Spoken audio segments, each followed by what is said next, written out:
Hello दोस्त, RRC group D exam 17 अगस्त तीनों shift ख़त्म हो गया। अब लोगों का सवाल है कि कौन से आरआरसी का एग्ज़ाम हो रहा है। एक आरआरसी, हाजीपुर, वेस्टर्न रेलवे या सिकंदराबाद, या तीनों आरआरसी का। कुछ लोग का सवाल है, विद्यार्थी लोग ही पूछ रहे हैं कि फर्स्ट शिफ्ट में कौन सा आरआरसी का, सेकंड शिफ्ट में किसका, थर्ड का कितना। कुछ लोग बता भी रहे हैं कि फर्स्ट शिफ्ट में हाजीपुर का है, सेकंड शिफ्ट में मुंबई का है और थर्ड शिफ्ट में सिकंदराबाद का है। मैंने फीडबैक कलेक्ट किया। इस फीडबैक के आधार पर मैं बता सकता हूँ कि एक शिफ्ट में किस आरआरसी का एग्ज़ाम हो रहा है। अब ये ध्यान दीजिएगा, जब नोटिस आया था, थोड़ा सा बैक में चले जाइए आप। जिस समय नोटिस आया था कि 3 आरआरसी का एग्ज़ाम होगा, तो इसका मकसद क्या था। थोड़ा सा आप मकसद पे जाएंगे, इसका उद्देश्य पे जाएंगे तो इसका उद्देश्य आपको पता चलेगा। इसका उद्देश्य था कि आपका एग्ज़ाम सेंटर दूर ना हो और कम से कम शिफ्ट में एग्ज़ाम पूरा हो। तो एक चीज़ बताइए, जब फर्स्ट शिफ्ट में एग्ज़ाम होगा हाजीपुर का, मान लीजिए फर्स्ट शिफ्ट में हाजीपुर का हुआ, तो हाजीपुर की सेंटर कहाँ होगी। तिरुवनंतपुरम भी होगी, चेन्नई भी होगा, श्रीनगर भी होगा, जम्मू भी होगा, दिल्ली भी होगा, अगरतला भी होगा, यानी भारत के कोने कोने में होगा। तो लोगों का दूर कितना होगा पता है आपको, बहुत दूर होगा। तो कैसे एग्ज़ाम पॉसिबल है।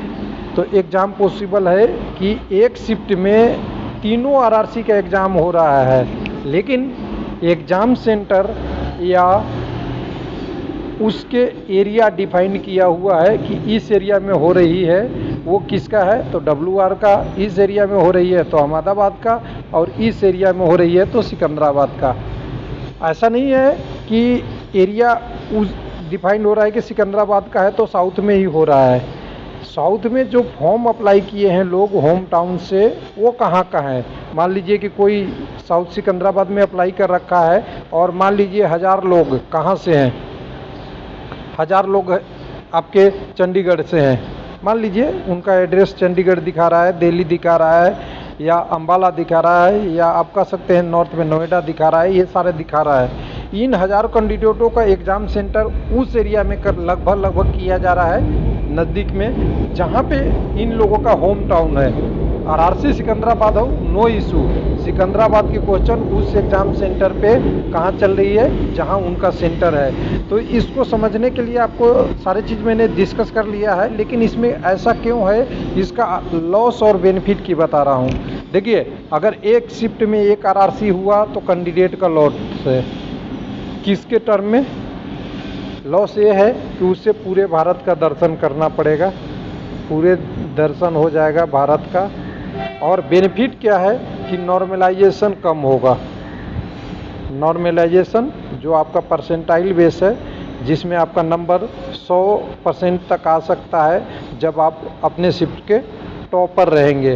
तो जब आपकी नॉर्मलाइजेशन कम होगा तो पूरे इंडिया घूमना पड़ेगा। लेकिन मैं देखा हूँ कि जो कैंडिडेट, हमें कई सारे कैंडिडेटों का बात हुआ है, उन्होंने ACR में अप्लाई किया है सिकंदराबाद में, और उनकी होम टाउन पटना है।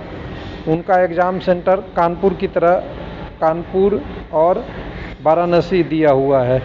मतलब ये सिंपल सी बात एक क्लियर हो रही है कि तीनों शिफ्ट का एग्ज़ाम क्या चल रहा है, एक साथ चल रहा है, और एक साथ में सेंटर डिफाइंड है। इस सेंटर का या एक ही सेंटर में मल्टीपल का भी एग्ज़ाम हो सकता है, अगर उसके हिसाब से अगर जितना कैंडिडेट हो तो। लेकिन मैं नहीं समझ पा रहा हूँ, मुझे नहीं लग रहा है, अगर आपने एग्ज़ाम दिया है तो बता दीजिए कि एक ही शिफ्ट में एक आरआरसी का एग्ज़ाम हो रहा है। मैं तो इसको रिजेक्ट कर रहा हूँ। एक शिफ्ट में एक आरआरसी एग्ज़ाम नहीं, एक शिफ्ट में मल्टीपल एग्ज़ाम, लेकिन सेंटर फिक्स है। उस सेंटर पे उसी आरआरसी का एग्ज़ाम होगा और उस सेंटर पे एक ही आरआरसी का होगा। इससे बेनिफिट क्या हो रहा है रेलवे को, बेनिफिट ये हो रहा है कि ट्रेन की डाइवर्सिटी, देखिए स्पेशल ट्रेन भी कोई नहीं चला है, ट्रेन की भी अलग से हो जा रही है मेंटेन। और साथ में जो कैंडिडेट घर के नज़दीक नियरेस्ट पॉइंट, हालांकि सेंटर दूर है लेकिन ऐसा नहीं है कि सबका दूर है, किसी का तो 35 किलोमीटर, 40 किलोमीटर या 100 किलोमीटर के अंदर भी है, किसी का 300, 400 किलोमीटर, 500 किलोमीटर भी है। तो इससे क्लियर होता है कि एग्ज़ाम ना तो WR का अकेला हो रहा है, ना पटना हाजीपुर का हो रहा है न सिकंदराबाद का। एक शिफ्ट में नहीं होके मल्टीपल शिफ्ट में हो रहा है। यानी केस है कि शिफ्ट वाइज एग्ज़ाम हो रहा है, मैं करता हूँ रिजेक्ट। और केस दूसरा है कि मल्टीपल आरआरसी का हो रहा है, यानी तीनों आरआरसी का हो रहा है, लेकिन सेंटर अलग अलग डिवाइड किया हुआ है। इस सेंटर पे इस आरआरसी का एग्ज़ाम हो रहा है, इस एरिया पे ये एग्ज़ाम हो रहा है, ऐसा एग्ज़ाम हो रहा है, यानी तीनों आरआरसी का हो रहा है। तो इससे एक नुकसान क्या है, मैं लॉस की बता रहा हूँ। लॉस कैंडिडेट का अब यहाँ पे यही पड़ रहा है सेकंड केस आने से, मल्टीपल शिफ्ट होने से, कि नॉर्मलाइजेशन वाला खेला होगा। नॉर्मलाइजेशन यहाँ पे परसेंटाइल बेस में है, तो इससे कोई दिक्कत नहीं है, क्योंकि अगर एक शिफ्ट में एग्ज़ाम नहीं हो पाएगा, ध्यान दीजिएगा, अगर एक शिफ्ट में एग्ज़ाम नहीं हो पाएगा तो परसेंटाइल बेस नॉर्मलाइजेशन होना है। वो चाहे एक आरआरसी का एक बार में एग्ज़ाम करे, अगर एक आरआरसी भी एग्ज़ाम हो पूरे भारत में तो एक शिफ्ट में तो ख़त्म ही नहीं हो सकता। वो कम से कम 5 से 8-9 शिफ्ट ले जाना पड़ेगा। तो 9 शिफ्ट ले ही जाना है तो 9 शिफ्ट को 12-13 भी करेंगे तभी कोई अंतर नहीं पड़ेगा। इसलिए लोगों को, कैंडिडेट को बेनिफिट हो, स्टूडेंट को लाभ हो, ज़्यादा दूर ट्रेवल नहीं करना पड़े। एक में मल्टीपल एग्ज़ाम हो रहा है, यानी WR, ACR, आपका ECR। वैसे ही सेकंड फेज की बात करेंगे, एक फेज 1 का एग्ज़ाम है। फेज 1 में तो आपका एग्ज़ाम कितने शिफ्ट का हो रहा है, 3 का।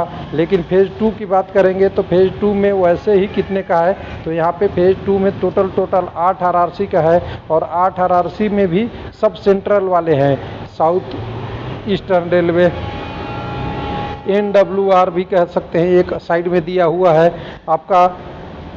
उसके बाद जो एग्ज़ाम हो रहा है सबका ECR भी हो रहा है, और भी ऐसे करके तीनों चारों पांचों का जो जोन हो रहा है। उससे क्या बेनिफिट मिल रहा है कैंडिडेट का, कि मल्टीपल एरिया में एग्ज़ाम डिवाइड हो जाएगा, तो कैंडिडेट को दूर नहीं चलना पड़ेगा ज़्यादा, और एग्ज़ाम स्पेशल जैसा कुछ किया नहीं है। हालांकि मैं कितनी तारीख को, 16 तारीख को मैं ट्रेन में था जिसमें कैंडिडेट बैठे थे, बहुत सारे कैंडिडेट थे। उस ट्रेन की हालत देख के मुझे याद आ रहा था, AC कोच हो, स्लीपर कोच हो या और भी कोच हो, सब कोच एक बने हुए थे।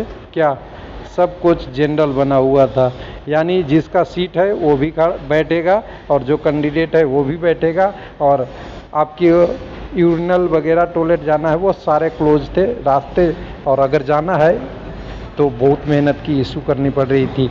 यानी स्पेशल ट्रेन तो रेलवे ने ही दिया, लेकिन इसका लॉस मेंटेन करने के लिए रेलवे ने डाइवर्सिटी बना रखा है। थैंक यू, धन्यवाद।